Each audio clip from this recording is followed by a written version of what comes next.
Naturally, the first thing that we want to look at when we are thinking about accessibility in our classroom is the decor.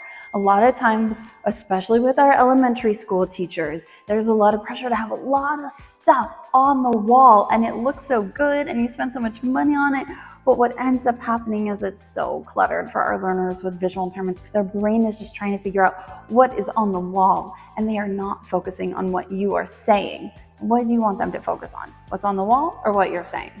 So in that case, what you want to do is make sure that all of the decor that you have in your room serves a functional purpose for all of your students. If your learner with visual impairments can't access it, it's not really doing them any good.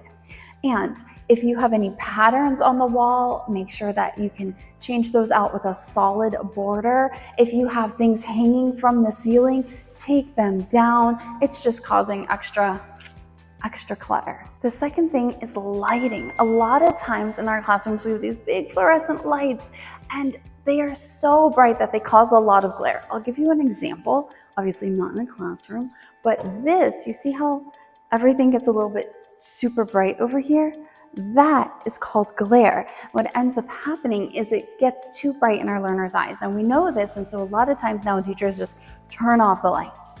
But that doesn't help either, because then some learners can't see in the dark. It's like, oh my gosh, what are we supposed to do? Turn on the lights, turn off the lights. I have a solution. What you can do is add shears to your fluorescents, and that'll dim the lights just enough so then that way it's not all the way off, because some of your learners are not going to be able to see if the lights are all the way off, especially in those dark corners. And third, we're going to talk about organization of your classroom. Look around your room. Is every single station or every single center, or every single place that your learner would need to go, is it accessible to them? Can they actually make it there without you helping them? Can they find all of the different places where they need to put their paperwork? I like to think about this as more than just visual accessibility, but also can they physically get to it without any help?